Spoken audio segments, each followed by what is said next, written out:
So, we're gonna make a milk carton igloo. The biggest milk carton igloo that you could think of. I think how many did we collect? Almost 500 milk jugs, which are right behind you.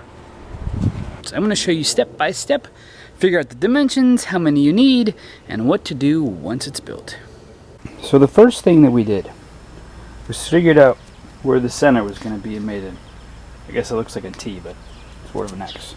Is I've taken my tape measure and I measured across, and then I measured across this way, and then where those two marks met was my middle. So that was right here. And then I measured from the T to the edge. We decided to go 43 inches, so it's 86 inches across. And in doing so, our bottom row has 46 jugs. If you want to figure out how many milk cartons you need, first you have to start with some simple math. The circumference of a circle is 2 pi r. So in our case, our radius, or r, was 43 inches. So 2 times 3.14 times 43. That's 270 inches, or about 22 feet. Now a milk jug is 6 inches across, so you would need 2 milk jugs per foot. 22 feet, so times 2 would be 44 milk jugs. Now our igloo started with 45, so use that as a rough estimate. And then next, we'll help you figure out how many rows tall it is. And finally, we'll figure out how many milk jugs we need in total. I'm actually going to hot glue this to the concrete. Now, I have chalk, because I can wash chalk off, and this hot glue, it's strong, but it doesn't seem so strong that I'm not going to be able to just peel it right up off the concrete. So we have our circle, which is now glued to the concrete, and it is stable as can be. Okay, let's talk about the second row. We made pods of 4. And in our pods of 4, we put the largest surface area sides together, which put the handles on the outside corners.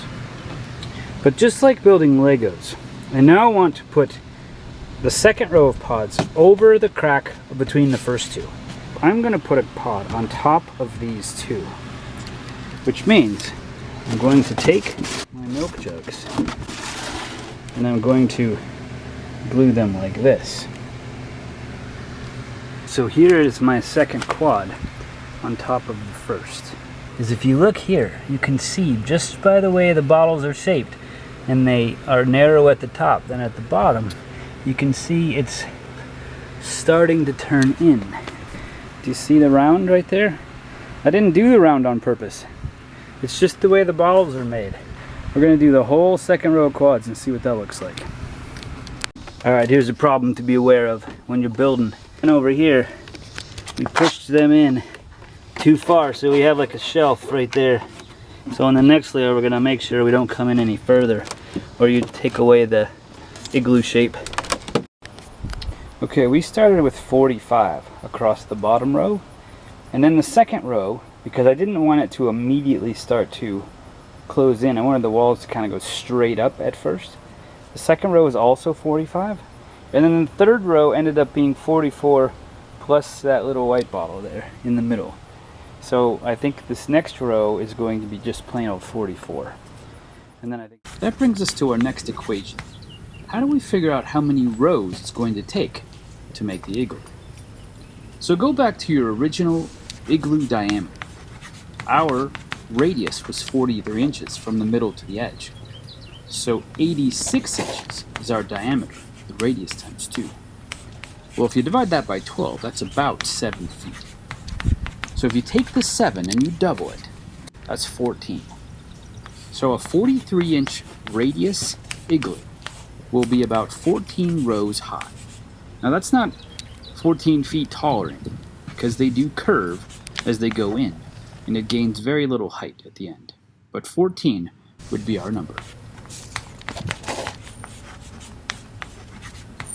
The next thing we have to learn is how do we take that information to figure out how many jugs we need in total. We've come across a problem with the quads. When you put a quad on top, and they're angled down a little bit. That's a lot of weight for the hot glue to hold. So I think the quad is not the best idea. I think that it's better to either glue them one by one, which I have been doing here for a little while, or gluing two together and then putting the two up so that they're level. Okay. So this right here is our entrance, and right now it is 2.5 milk jugs wide. So what we're going to do is we are going to make a block of 4 right here that we're then going to place on here to continue building it around. Alright, so this is what our bridge looks like. We tied it right in on either side and kept going around, so.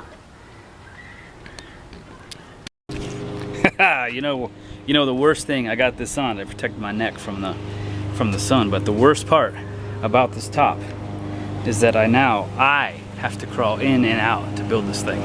Or I have to use my incredible gymnastic skills to jump over this or crawl into that. One of those two. Alright, we've made more progress. But as I got out of the igloo, I saw what happens when you build it by yourself. When you're in the igloo and you're building it, it is very hard. So like if you look down in here, it's very hard to see the outside angles. Make sure that you stand on the inside and you move to the outside so that you can see, because it's impossible to see the angles.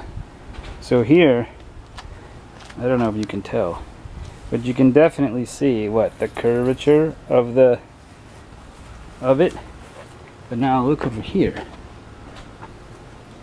Look, it became almost straight up over here. So very little curvature there compared to there. And you can actually, I mean, I don't know what it looks like on camera, but you can kind of just see it here. So I would say it would be helpful to have someone on the outside kind of helping you with the curve. So our last equation, the big one. How many milk jugs do we actually need? First, start with the two important numbers you've already calculated. The number of jugs in your bottom row, and the number of rows high your igloo will be. Divide the bottom row by the height.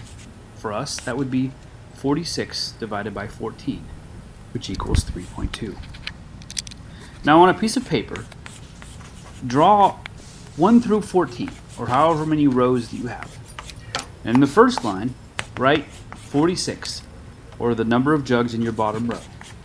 And then for each line after that, for all of the rows of your igloo, subtract 3, or the number that you came up with when you divided your jugs in the bottom row by the height. For us, that would be 46, 43, 40, 37, 34, and so on. Now if you add up all those numbers, that will be the total number of jugs that you need to make a milk carton igloo. If I were you, I would add 10% because of Murphy's Law. Alright boys and girls, here we are months and months later with attempt number 4. Can you believe it's taken that long? Well, I must say it takes all day to build these. And after the third time, I didn't know if I was going to get back to it. So the first 3 times failed. Hot glue failed number 1. Hot glue failed number 2. Alright, here we are at disaster number 4. Apparently, hot glue melts in the sun. Liquid nail failed number 3.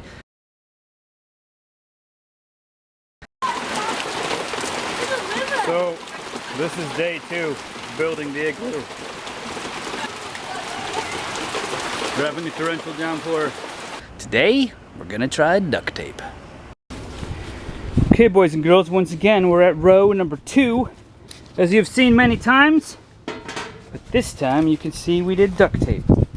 We have 1 piece of duct tape going down and 1 across the top, each one. Seeing if this has the stability we need for the whole thing. And Rachel has a theory as we go around where we start on the next level. Don't laugh, I've been using Windex. Okay, so this is my theory. You've always, from what I understand, started a new row and then just gone to the right, correct? Sometimes we go right, sometimes we go left. So this is what I'm thinking is, if you're constantly starting here and going to the right, you're constantly going to be shifting things to the right, right? So then I was thinking, what if you made a point of going one way to the right, and then the next time, instead of going that, you go counterclockwise, and then the next time you go clockwise as you're adding them on to give equal stability, the overlap. So the reason that you don't do that when you're using hot glue, if you're in a hurry, is because this level is just drying, and then you start again over here where it's dried and you work your way around. Like for me, if I did this, I probably would, yeah, and then it will, because otherwise you're going to shift it over and it's going to keep leaning this way. And all right, that's my theory. Rachel may have the key to the whole project. I don't. Maybe it wasn't hot glue. Maybe it wasn't liquid nail. Maybe it was Lacko Rachel. Oh my goodness. I'll take credit if this one works that I was here. Alright, this is what we've got so far with the duct tape. You can tell it looks dramatically different with duct tape than it does with glue, but I must say I kind of like the little lines. We did find out there is an advantage to duct tape, and that is when you have curvature problems, as we've discussed, you can actually take a piece of duct tape and bring it all the way to, because this part, as you can see, it moves. It was kind of sagging in. So we took the duct tape, pulled it back, taped it all the way down, kind of hold it in place. But otherwise, curvature has definitely been different working the igloo from the outside instead of the inside. Definitely a pro tip. What about that? Look at that stability band right there. You got a pro tip over there? I gave you that pro tip already. I think that helped too. Oh, I'm supposed to say that was Rachel's idea. Because no, not the outside to inside, the reversing directions as you build it. Oh yes. I don't actually know if that, I don't know if that has helped. That's what made this time work. I see. Dear duct tape, this is your biggest stockholder. Because Rachel does not want igloo number 4 to come crashing down. Yeah, these are the people right here. Duct tape with many rolls. Yes, we're gonna clean up all our trash, of course. But this is what the igloo, minus a few jugs, obviously ran out, it looks like. I don't know. Look at this, boys and girls. Look at the inside.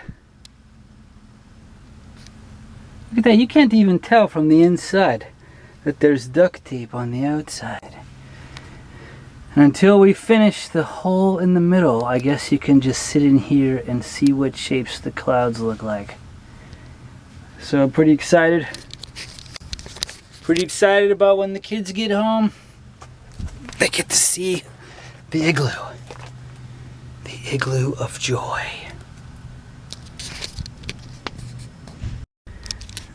Hey Rach, I'm on the inside here. Yeah. I think it needs more duct tape. Okay.